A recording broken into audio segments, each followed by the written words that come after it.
Coming up on 6:30 Point of View, Kentucky Senator Rand Paul is talking and talking and talking. He is filibustering the nomination of John Brennan as director of the CIA. Seen any drones lately? Well, a pilot on an Alitalia flight into New York did. Sign of things to come or a very isolated incident. In the hot box, we have Edna Ziemanski, president of MSUM. It's not uncommon, but I am really going to do everything in my power to make sure it never happens again. How is the whole Viking Stadium deal coming along? And we'll show you a humorous sequestration question and answer segment. All that and more, including some of your feedback right now on 6:30 Point of View.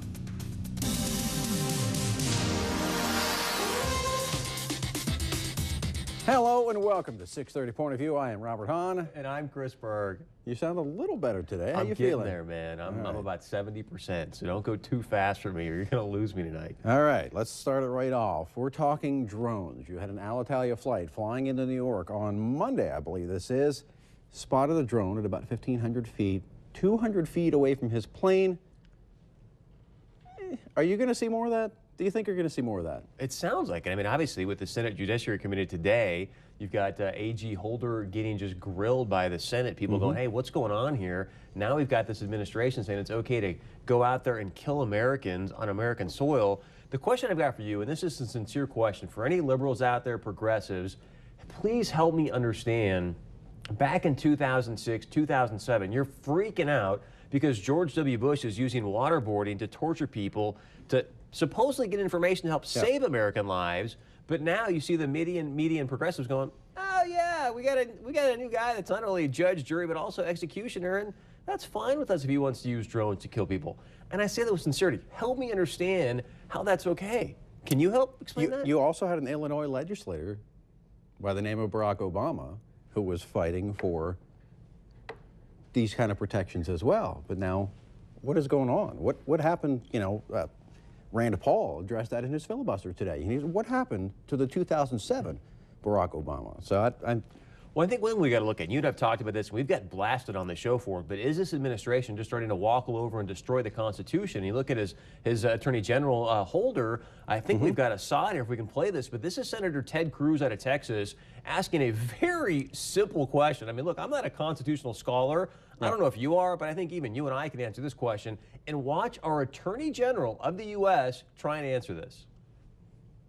Does the Constitution allow a U.S. citizen on U.S. soil who doesn't pose an imminent threat to be killed by the U.S. government? I do not believe that. Again, you have to look at all of the facts, but on the facts that you have given me, and this is a hypothetical, I would not think that in that situation the use of a drone or lethal force would be appropriate, because the possibility... General Holder, I have to tell you, I find it remarkable that in that hypothetical, which is deliberately very simple, you are unable to give a simple one-word, one-syllable answer, no. I think it is unequivocal that if the U.S. government were to use a drone to take the life of a U.S. citizen on U.S. soil and that individual did not pose an imminent threat, that would be a deprivation of life without Well, let me due process. Maybe I've not been clear. I said that the use of lethal force, and I'm saying drones, guns, or whatever else would not be appropriate in that circumstance. You keep saying appropriate. My question isn't about propriety. My question is about whether something is constitutional or not. I don't need a bunch of legal jargon. No. Just answer the question, and the answer is no. And he went on to say, it is possible, I suppose, to imagine an extraordinary circumstance in which it would be necessary and appropriate under the Constitution and applicable laws of the United States for the President to authorize the military use of lethal force within the territory of the United States. Does that include drones? Of course it does. But again, you look back what happened with this cop in L.A. What, our people are too inept just to go snuff a guy out and actually put the guy on trial? I think we've got good enough people here in the United States to go snuff a person out and put him on trial and not trample the Constitution. Again, I know we were going to talk about this later, but Senator Rand Paul out of Kentucky, in his filibuster today, he said no one politician should be allowed to judge the guilt, to charge an individual, to judge the guilt of an individual, and to execute an individual. It goes against everything that we fundamentally believe in our country. It's a very slippery slope. I mean, you know, The drone out in New York, hey, maybe that was just some kid that, you know, had a drone and flew it too high. Because you are allowed Come on, man, are you being serious right now? You are allowed to own your own vehicles like that. But the guidelines, according to the government, is you're only supposed to fly it up to 400 feet and not within 3 miles of an airport unless you get FAA permission to do so. I'm waiting you to break out into Jimmy Stewart and give me your Mr. Smith Goes to Washington impersonation. All right, real quick. I know we had a lot to get to today. What would you like to talk about? Farmland? TSA rule changes? What would you like to talk about? I do want to promote this because tomorrow night we do have Mr. Whitney coming on, the president of the Fargo-Moorhead West Fargo Chamber, and we talk a lot about this diversion and what does it look like for obviously the Valley. Well, one of the things I've always been concerned about is you've got to look at, because these people are going to say, hey, we need this diversion for business development. Well, think about what's the predominant business here in the Valley. It's ag. Yep. And we also saw the numbers that came out recently were $11 billion in ag money in 2012 is staggering. And to say, yeah, we need a diversion, I'm still just not buying it. What's coming up, man? Coming up, we talked to MSU President Edna Szymanski about the incident with the acceptance letters. We talked to her some other subjects as well, and we'll have that coming up right after the break. And as always, we want you to be part of the conversation. Let us know what you feel about anything that we're talking about, and several ways that you can reach us. And you're seeing all those ways on the screen. You can email us, you can write us, you can snail mail us, you can set up a bat signal, you can call us, you can leave a message or text us at the number on the screen. Stay with us. We'll be back right after the break. On this program are those of the commenters alone. They do not represent the views or opinions of Valley News Live, our parent company, or our advertisers. And welcome back to 630 Point of View. Joining us now is MSUM President Edna Szymanski. Thanks so much for joining us today. It's a pleasure. Thank you. All right. Now, we had the situation, 232 students sent out acceptance letters. Inadvertently, those were not supposed to go out to those students. Talk to me a little bit about, first of all, how it happened and the options for those students. Well, let me skip to the options for those students. It was a whole host of things, like a perfect storm of things that went wrong. But the more we have looked into it since we first discovered it, the more we've come to the conclusion that we really want to do what's right for these students. Now, I'm worried about success of students, but the compromise here is that all of those 232 will get a letter reinstating their admission, but they will have the opportunity to participate, actually sort of the requirement, but they'll participate in a student success plan that has increased contact with faculty, increased advising, a study skills course, and they won't be taking as high a load initially. Now, the contents of this approach, the study skills, and this, it's basically a student success plan. At other universities in our system, they've been able to show that students with similar profiles who have that additional support and structure have actually a higher graduation rate than the general population. So it really gives them a leg up.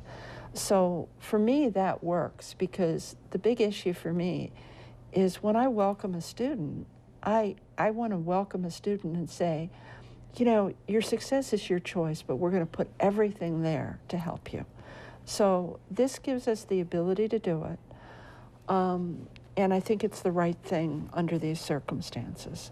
How did it happen? So they're going to get a call and a letter. Okay. It's going to take maybe a day or two, because we want to make sure that what they get is the right thing. So we're having everybody and his cousin check here, okay? How did it happen? A host of problems where well-intentioned people made decisions that they really didn't have the authority to make. And that's how it happened. And we've been in the process of some reorganization of that unit, and we discovered these issues. We have put into place some things to make sure that it can't happen again. But the whole thing about admissions that I want to tell you is that the region needs people with good post-secondary education. So our responsibility is to help students start where they're most likely to succeed. In the old days, universities, and all of us, used to take students who really needed a little extra work before they were with us. And it was okay if they didn't succeed because we got their money, you know?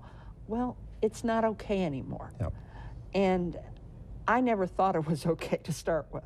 You know, if you have somebody who's college age and they leave with debt and no degree, they've already set themselves back. So we're trying to do the best we can, working with our partners in the system, our community college partners, to help students start where they're most likely to succeed. Now, this situation that happened at MSUM, it's not something that's uncommon around the country. No, and it must be karma, because over the years we read in the Chronicle of Higher Education about this university or that makes a mistake. And, you know, we've always sort of looked at them, I have, and said, well, how could that happen, you know? And what I should have been saying is, there, but for the grace of God go we. So it's not uncommon, but I am really going to do everything in my power to make sure it never happens again. And I will be there to personally welcome those students and to apologize for the errors that we made and the pain we caused. You're over in Minnesota, you've got a budget shortfall. How much of an effect, if any, will that have on your campus? I have 5 separate scenarios I've been working right now, all of which scare the living heck out of me. A lot of it depends on how things play out in the state legislature. And it's March, and they are changing every day. In fact, this morning I spoke with one of our legislative representatives. And if the governor's recommendation is supported, okay, and if we're able to raise tuition a modest 3%, we would still have a deficit. But we would be able to absorb that deficit through our reorganization for efficiency, and actually through some things like slightly larger class sections and offering courses slightly less frequently, but still trying to assure that students can graduate on time. So in the scope of our budget, we could manage. We're about $70 million, and we could manage with about $1.5 million to deal with it. But there are some proposals out there right now which, while they might help students, would kill our bottom line and actually would make it very difficult for us to fund the things that we have to provide the support for students to succeed. And not just these students who we're admitting. You know, we have really talented students who come in sometimes, and you know what it's like, you know, first time away from home. Oh, yeah. Yeah, okay. So sometimes they get in a bit of trouble, and you got to catch them before they get too far in. And budget cuts will hurt our ability to have the support there to catch them. All right. Anything else you'd like to add before we wrap up here? Well, I think you asked before about the challenging times in universities. And, you know, I'm in my 5th year, and by the way, I have to say I love this community. Absolutely love the community. These are very challenging times. We know we need to change in order to survive, but never before has there been such a need for us to help students. And students who come to us often, you know, first generation in their family to attend college. And, you know, there are many, sometimes great adversity, but there's such a need. And we're trying to do everything we can and to be efficient and to evolve. But it is a challenge. Perfect. All right. Thank you for joining us once again, President of MSUM, Edna Szymanski. Stay with us. More 6:30 Point of View coming up right after. And welcome back to 6:30 Point of View. Just had MSU President Edna Szymanski on. I wanted to get your thoughts on hearing that conversation. I wanted to get your thoughts on what she had to say.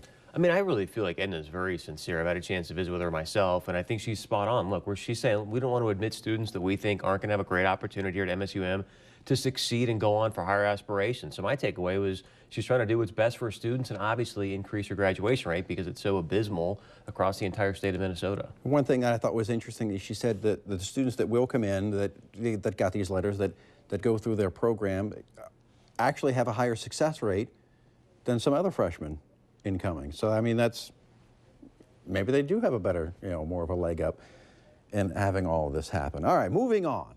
How much flying do you do in a year? I used to do a ton, but now Yeah. because of TSA, I hardly ever go on an airplane. I can't stand taking Because off of my shoes. TSA? Yeah, I hate the taking off my shoes. You have and all ugly other feet, junk. don't you? I do. I have these just. Anyway, they've changed their rules to where they will allow souvenir baseball bats, golf clubs, other sports equipment on planes beginning next month. This is a change from a rule that they had post 9/11.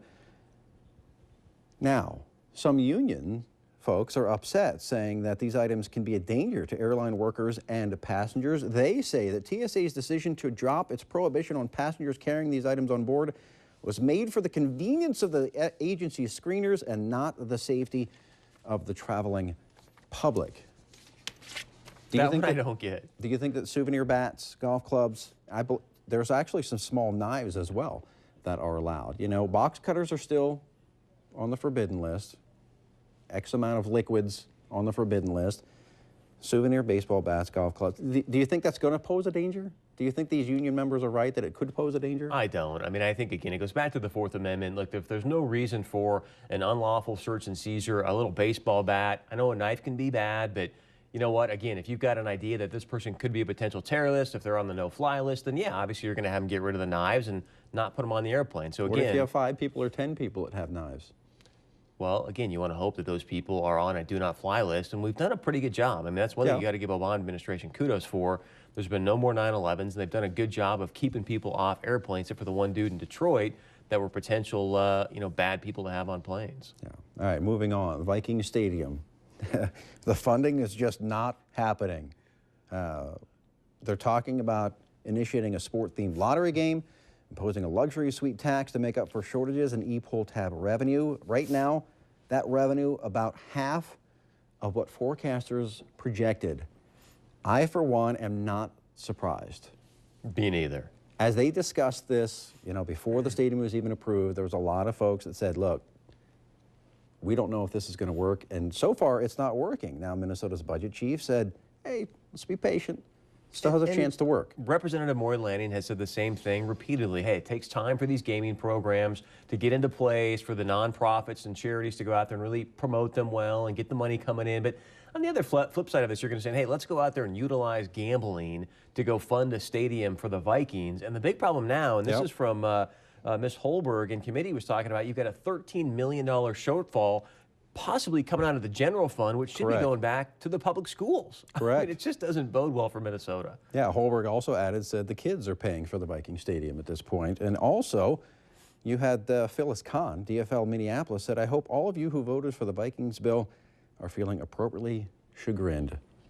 So, I mean, that's a tough situation over there. I mean, you can be patient for a little while, but, time is ticking. I said a long time ago, let this owner have his position that he wanted. I don't remember what it was, Hyde Park or whatnot, but go there, do his real estate development, blow the whole thing up. He's going to make a ton of dough, and he can fund the thing himself. Which I don't understand why that was never... I don't either. You got that kind of money, you can buy a stadium. Ziggy, I guess, one of the taxpayers' money. What else is new? All right, coming up in just a moment, we've got a little bit of... an interesting sequestration question and answer session. You won't want to miss that. And as always, it's not too late to join the conversation. We've got many ways you can do so. They're all there on your screen. Stay with us. What do you think about President Obama's decision to pardon the sequester and send it to Portugal? I actually think it's a good idea. Obama makes really good decisions, and I'm with him 100%. What do you think about President Obama's decision to pardon the sequester and send it to Portugal? I'm so grateful because Portugal should be protected at all costs. They have a constitutional right, and it should be protected. And that's what our president's for. Was it upsetting, especially in light of the fact that he did it last year and there was such outrage? I have no idea about the timing of this event, and it just appalls me that it's got to go to Portugal and not stay right here where we need the jobs. There are already 6 sequesters in Portugal. Do you think they really need another one? Absolutely not. I don't really think they need another one. I mean, him just piling on another one isn't a great idea at all. That was on Jimmy Kimmel Live. Some very, very interesting answers. However, it's kind of sad that folks have no idea, even an inkling of what sequestration is. I mean, you and I talked last night about the apathy that takes place in this country when it comes to voting. I don't expect anybody to be an expert on the sequester. I don't know anybody that is. and yet to have the one go, oh, I'm just so grateful because Portugal did. Yeah. It was just classic. I don't understand it. It's anyway. And then, what scares me is because I think and we had a text about this, about, hey, why does government not use different words to talk about? I mean, we just become such sheeple via the media where it's like, hey, if the media says so, then I'm going to go do that. And it's scary. All right, moving on to some of your feedback. This one came in earlier this evening. It says, hi, if MSUM truly cared about students, they would not have rescinded admission to the students and then gotten even blowback to go and rescind the rescinding. Is going through their little course on equivalency a requirement? Your guests seem to make it sound like an elective. And I believe that they do care about the students. Basically, what they want to do is they want to set up these students, at least what I gathered from the president, Szymanski, was she wants to set people up for success, not set them up for failure. You know, you're put into a situation where you've got a big mountain in front of you. Some people can conquer it, some people can't, and you're going to know who can do it. And I think that's her idea. I completely agree. All right, moving on. This is from last night. It says, every time Purdon says the BIA is doing its job, we should drink hammered in 10 minutes. I think it's a little harsh, but, you know. We got some great feedback about the interview. And again, to have Mr. Purdon say that, hey, the BIA and the FBI are doing a great job with all the stuff taking place on that Spirit Lake reservation is a little bit troubling, I think, for anybody. And the sad thing is we just don't want this to become a Sandusky stain on the state of North Dakota. All right, we're running out of time. We're going to have more feedback for you folks on Friday, Feedback Friday. What do we have coming up tomorrow? Tomorrow, a couple of very special guests. Out of Minnesota, Representative Ben Lean is going to be joining us. We're going to talk about an interesting business-to-business tax proposed in Minnesota. Also, the president of the Fargo-Moorhead and West Fargo Chamber, Mr. Craig Whitney, had a letter to the paper recently about, hey, let's make sure this diversion thing goes through. All right, we got lots of that. And as always, not too late to join the conversation. You can tweet us, you can email us, you can call us, leave us a message, text us, however you'd like. We'll see you again tomorrow on 6:30. Point of View.